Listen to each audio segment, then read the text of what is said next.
Hi, everybody. Can you hear me? Okay. So thank you for being here.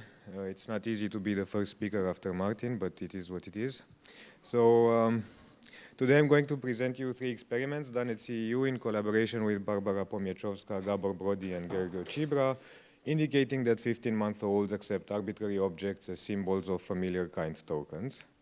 But first, let me take a step back and unpack what I mean exactly by symbols and by kind tokens. So across many forms of human communication, local mappings between visually available objects and entities that are being communicated about form the core of external representations. And you can find such mappings, among others, in animations, where coherent pixel constellations stand for a variety of objects, in puppet shows, where inert objects stand for fictional characters, in diagrams, where it's simple geometric shapes that do the representing, and in pretend play, where everyday objects are used to stand for entities that are relevant in the current pretend episode. Now, because the objects that I showed on the left, the rat drawing, the puppet, the circle, and the banana are information-carrying objects, I think it's reasonable to call them symbols. But symbols of what? Usually symbols are said to pick out reference, but this carries the connotation that we are dealing with real-world particulars. However, this is not the case in any of the examples that I showed you on this slide. So for instance, while phones do exist, when I pretend that the banana is a phone, typically there's no phone in the world that my pretend actions refer to. So the phone need not only be represented, but also generated from the conceptual system as a kind token. The banana stands for a phone, not a phone that exists in the world, but a fictional one. And to mark this property, I use discourse reference to refer to the objects that are represented as kind tokens, entities whose existence is bound to a particular discourse or communicative episode. And it's not only the referents that are local to the discourse, but also the symbol-referent relations themselves. So a circle is a hydrogen atom in this diagram, but the same circle can represent something entirely different in a new diagram. A banana is a phone in this pretend play game, but it can be a rocket in the next one. So I'll say that stand-for relations relate object symbols to discourse reference, and they do this only locally. The relation itself is discourse bound. So our big picture question is whether the cognitive mechanism that allows humans to represent and interpret these relations is part of the basic human conceptual repertoire. So a natural question to ask, of course, is whether infants are able to represent them. And we reason that if infants can represent these relations, we should observe 3 things.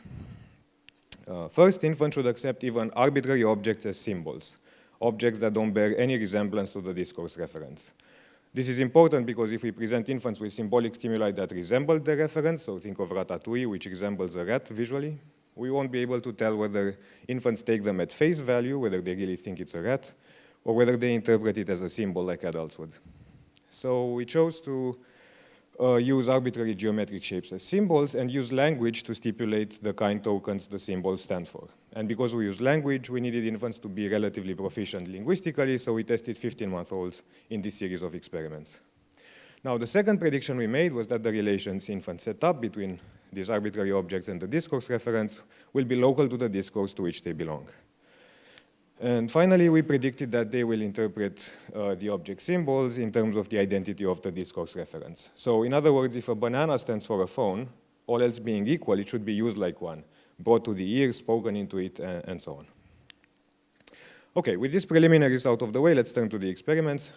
So to test whether infants can represent stand-for relations, we presented 15-month-old infants with displays of 2 geometric shapes. And after infants watched these shapes for 2 seconds in silence, a hand appeared pointing to one of the shapes, while a female voice labeled it with a familiar noun in infant-directed speech. Look, a dog.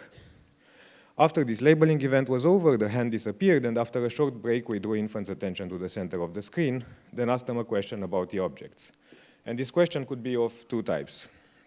So in same-word trials, they heard a question containing the same noun that was applied to the highlighted object. Where is the dog? In different-word trials, they heard a question containing a different noun, one that they didn't hear yet in the experiment, but that's familiar to infants of this age, such as cup. And each infant received 2 trials of each type, 4 trials in total. And we used an eye tracker to measure which object infants look at in response to the test question, predicting that they would look longer at the green cross in same word, but not in different word trials in this example. Now, before moving on to the results, let me add two more pieces of information about the structure of the experiment. Before the 4 experimental trials, we warmed infants up with 4 training trials. These trials were identical to the experimental trials, except they involved photos of known objects. And we did this to familiarize infants with the dynamic of the task and to make sure that they connect the voice, the disembodied voice, with the on-screen events. And the nouns for the objects we used in familiarization trials were different from those used in the experimental trials. So if they had a car ball trial in familiarization, the nouns car and ball were not applied to the shapes in the experimental trials later on. And finally, to make sure that the words we applied to the geometric shapes were known to infants, we tested their word knowledge at the end of the experiment by having trials without any pointing or labeling. So for instance, if dog was one of the nouns infants heard during the experimental trials, the ones with the shapes, we checked whether they knew what dog means by presenting them with 2 objects and asked them to find the dog. Okay, so let's look at the results, and let's start with the experimental trials. Our dependent variable was how much infants looked at the highlighted object, the cross in this example, in response to the test question, averaged over the entire measurement period, which lasted 3.5 seconds. So 0.5 means looking equally at the 2 objects, 1 means looking only at the highlighted object, and 0 means looking only at the distractor object. The results in the experimental phase confirmed our predictions. Infants looked at the highlighted object on same word trials, whereas on different word trials they were a chance. This is very similar to infants' behavior in the training phase, where on same word trials infants looked to the highlighted object when asked about it, the car in this case, and on different word trials infants were a chance between the 2 objects. Now this may seem surprising, it may seem surprising that infants don't look at the ball when asked where the ball is, but this is likely due to the fact that the object being pointed to and labeled biased infants towards it, thus bringing their looking upward overall. And finally, infants knew the words we used to stipulate the identities of the geometric shapes. In the post-test word knowledge phase, they reliably looked at the correct object. Okay, so the main finding of experiment 1 is that infants reliably look to an arbitrary shape labeled dog when asked where the dog is. But why would infants accept a mislabeling event with such ease? Our Stanford account predicted this, but other accounts can accommodate this finding as well. So for instance, infants could have interpreted the statement literally and accepted that the green cross is actually a dog, even if it doesn't look like one. A second possibility is that infants inferred that all the nouns used in this strange way are homonyms. That is, on hearing this is a dog applied to the green cross, perhaps they created a new lexical entry for dog that meant cross. Both alternative hypotheses are in some sense global. In both cases, infants would learn something new, either that the green cross is a dog or that the noun dog has a second meaning. And this is unlike Stanford relations, where the link, remember, between the cross and the dog should not be extended outside the communicative episode in which it is created. So in experiment 2, we reasoned that if infants come to believe that the cross is a dog, or if they create a new lexical entry for dog, then it shouldn't matter who probes that piece of information. So introduced a new dimension into the mix and varied the identity of the speaker who asks the question. So trials were now split into 2 blocks, same speaker and different speaker. And on same speaker trials, one speaker delivered both the stipulation and the test question. This is an exact replication of experiment 1. On different speaker trials, one speaker delivered the stipulation and a different speaker delivered the test question. And because Stanford relations are local, we predicted that infants would not generalize the cross-dog relation to a different speaker. The training and the word knowledge phases produced identical results to experiment 1, so let's move on to the experimental phase. The same speaker block replicated experiment 1. Infants looked at the highlighted object above chance on same word trials, but not on different word trials, and there was a difference between the 2 trial types. By contrast, in the different speaker block, infants were at chance in both trial types, and there was no difference between them. So in short, infants did not generalize the shape label mapping to a new speaker. They didn't recategorize the objects based on the labeling event, and they didn't create new lexical entries for the familiar nouns. So whatever it is that infants do is local to the episode in which these labeling events occur. However, it remains possible that this locality has a different origin from the one we hypothesized. So perhaps infants took the speaker to be unreliable. Thus, infants could have inferred that the speaker falsely believes the cross is a dog, or that she doesn't know what the word dog means. And in this case, the locality of the shape label mapping would arise because of an idiosyncratic property of the speaker. Alternatively, perhaps infants understood the labeling events as introducing so-called referential pacts. Perhaps the speaker simply uses the word dog like a proper name, an arbitrary label by which she refers to the cross in this episode. Note that under these two accounts, there's no reason to interpret the cross in any dog-related way, right? In the unreliable testimony case, they know the cross is not a dog. In the referential pack case, the noun dog is an empty label that simply picks out the cross. But in the stand for case, once the cross stands for a dog, its behavior should be interpreted in dog terms. So to test this, we build on the early developing distinction between animate agents and inert objects. As before, we showed inference pairs of shapes, but this time we labeled both of them. In each trial, one of them got the label of an animate entity, such as a dog, the other a label of an inert object, such as a cup. And then on congruent trials, the animate label shape, the dog, moved towards the inanimate label shape, the cup. And so the moving event was consistent with the identity of the participants. Dogs move on their own and cups don't. On incongruent trials, the mover was the inanimate label shape, the cup. Here, the nature of the event was at odds with the identity of the participants because cups don't move on their own. And after the movement ended, we measured infants' looking times. And as in the previous two experiments, each infant saw 2 trials of each type.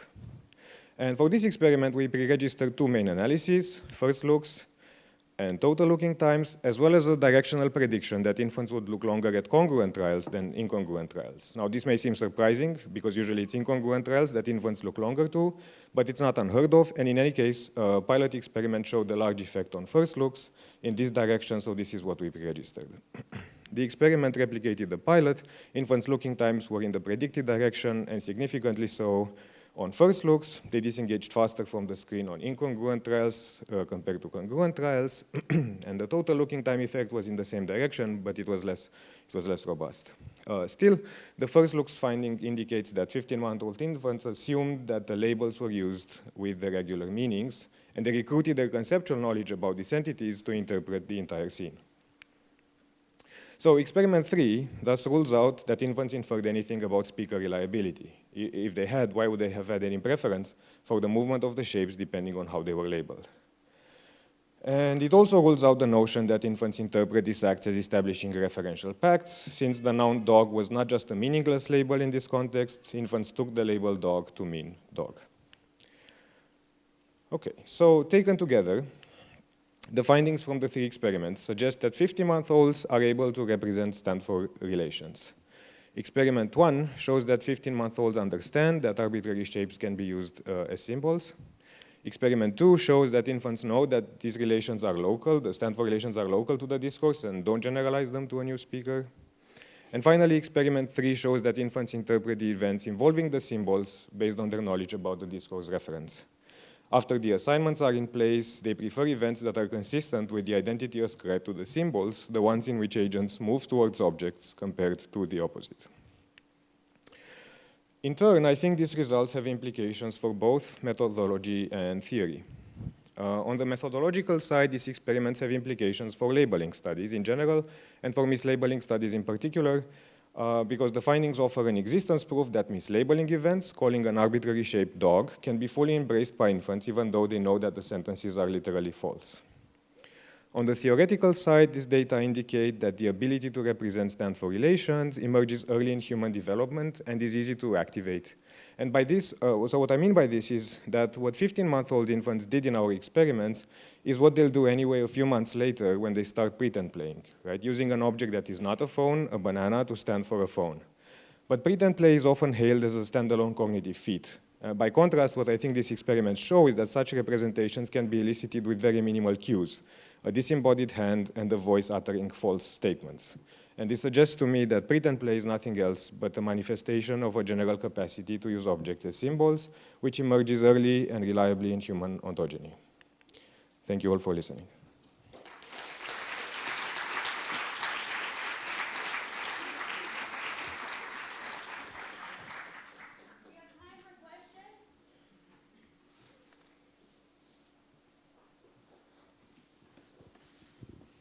Hello. Can you hear me? Yeah. So it's a very, very nice study, but I'm just not sure that I follow the logic of the last experiment. So when you actually show that the cross, which was called the dog, sort of makes a movement, And I was wondering that, you know, you had this kind of first option, which was about recategorization, that the cross is actually a dog. And then you said that, no, this is not the case. But then wouldn't this last experiment give evidence for that? Because basically here what you show that, okay, we call it a dog, and it also has an inherent property of the dog, which is making this kind of, you know, movement. So then what does that movement mean? Yeah. So first, let's assume that the different speaker experiment rules out recategorization. So let's just focus on the movement. Now, if this were a pretend play game, and if we pretend that this is a car, and this is a street sign, and then I start moving this, that would be odd, because street signs don't move. The behavior that you, so what you do with the symbols will have to be consistent with the idea. That's absolutely fine, but this is a kind of self-propelled movement. So it's not that you start to move the cross and play that, okay, this is a dog, but the cross moves by itself. Yeah, so that's why it's a kind of inherent property, which... This combines the stipulations that you do in pretend play with animations, where objects, like in Heider and Zimmel stimuli and many stimuli that we show babies, and where the objects on the screen, which are not agents, move in a self-propelled way, right? So, yeah, it's... yeah. Okay. Okay, thank you.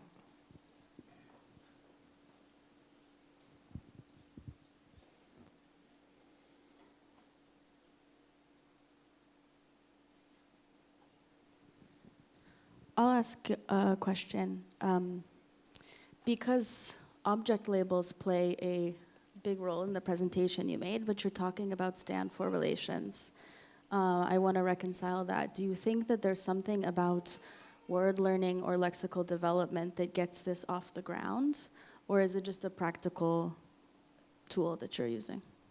For us, it's a practical tool, so we avoid the other kind of convey. So there's another way to convey what you want to represent, which is by features, by iconically. So for us, it was a practical way, and so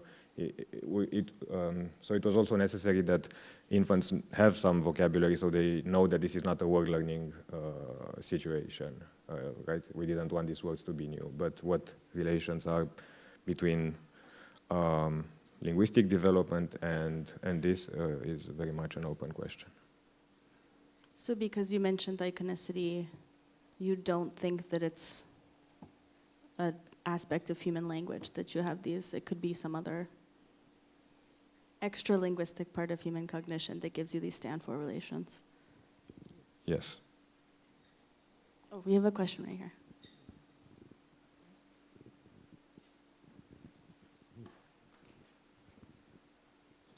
Thank you so much. It's so interesting. I think I have a version of the first question.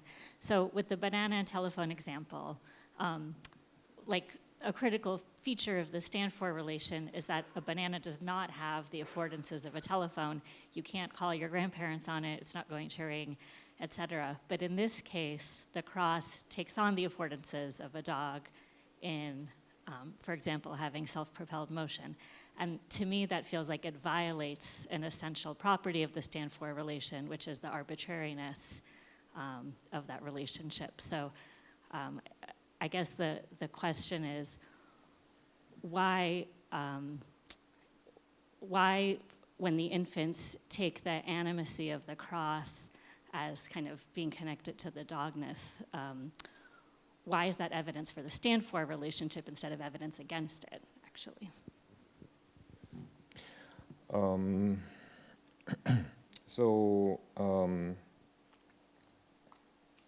Yes, I get that question often, and it's a bit puzzling. So first, let me point out that this is a relative comparison.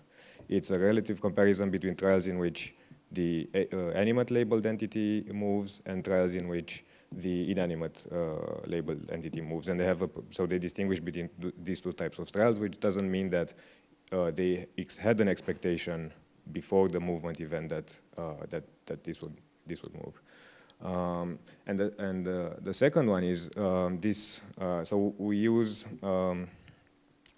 symbols in animations, for instance. And if you see a cartoon of a duck and a cartoon of a cat, and you hear a quack, it's not. I mean, this comes from outside the animations, right? The creators, but you will have the intuition that it's the duck that quacked, even though it's not. It doesn't literally quack. It's just that you'd expect these representations as a whole to be coherent with. Yeah. Okay, let's thank our speaker. Thank you.